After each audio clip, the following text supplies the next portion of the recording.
Welcome to the West Ham Voice.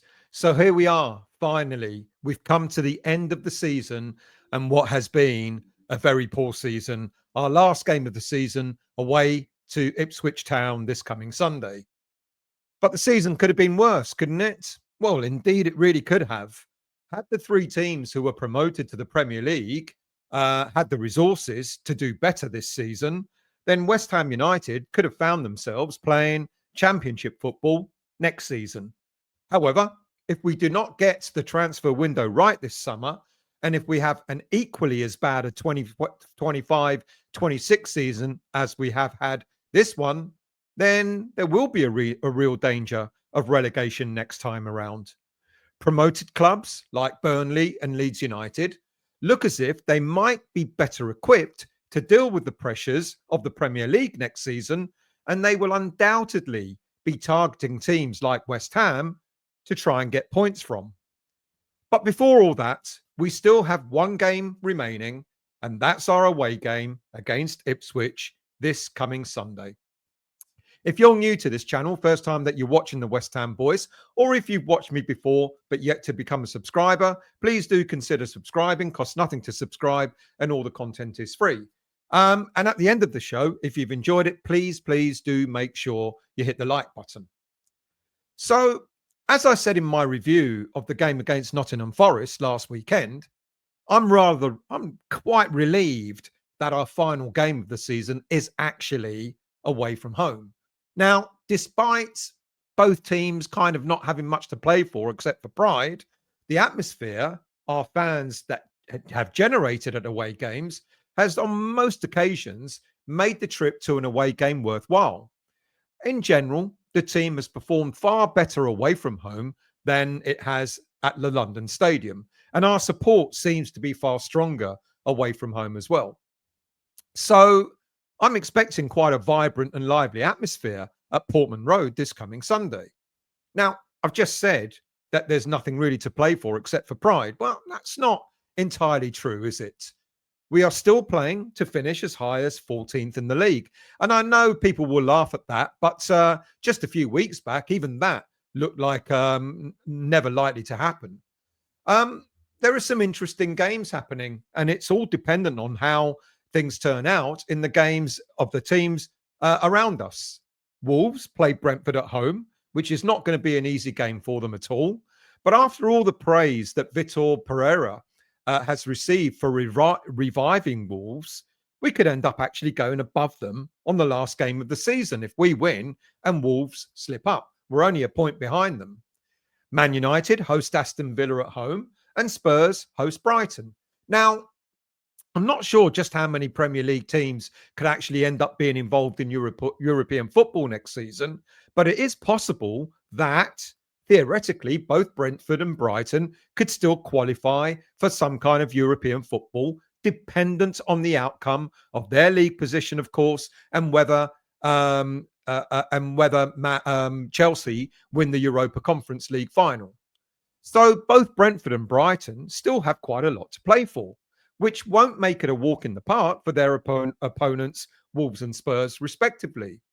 And with Aston Villa still pushing for a Champions League qualification, there's everything to play for against Man United. So I lied, didn't I? There is an awful lot to play for every team.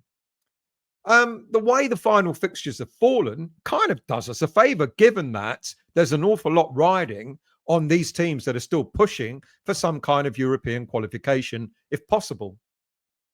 Look, I've already said we play far better away from home, and the teams around us will face stiffer opposition than we will. Well, that's being unfair on Ipswich as well, because they're not simply going to roll over and allow West Ham United to beat them easily. Far from it. However, their last win was way back at the beginning of April when they beat Bournemouth 2-1 away. Since then, they've suffered some heavy defeats against the likes of Nottingham Forest at home when they lost 4-2, Arsenal at home when they lost 4-0, and they also lost 3-0 away to Newcastle. And last week, they lost to Leicester away 2-0 as well. But in between all that, they pulled off two creditable draws against Chelsea and Everton, both away. But Ipswich will want to bid farewell to the Premier League in style, and they'll want to go out on a high in front of their own fans, something that we didn't do last week against Nottingham Forest.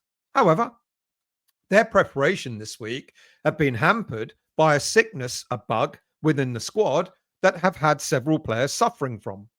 Ipswich are already going to be without Calvin Phillips. He's yet again injured.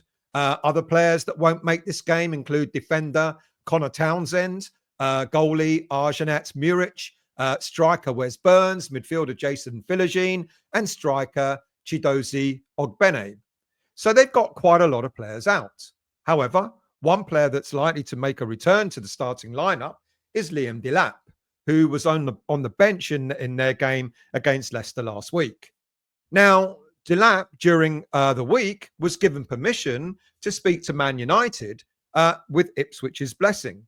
Now, although manager Kieran McKenna suggested that a deal is far from done, and in fact, quite a few teams in the Premier League are interested in the young striker, and who wouldn't be? When Graham Potter was asked about Delap in his pre-match press conference on Friday, he told reporters that Delap is a bit of a throwback. He meant it in a good way, not in a condescending way. Delap is a bit of a throwback to an old school type of striker, strong, direct, and physical.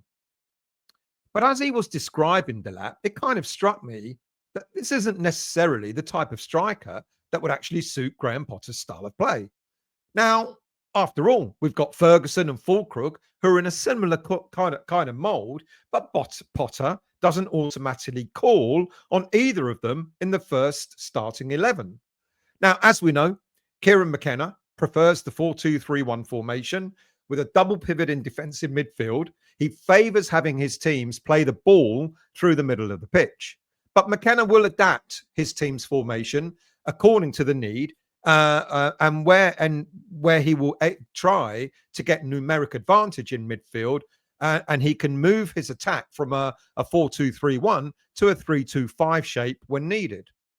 So this will be yet another game where it will be won or lost in midfield, an area that West Ham are not strong in.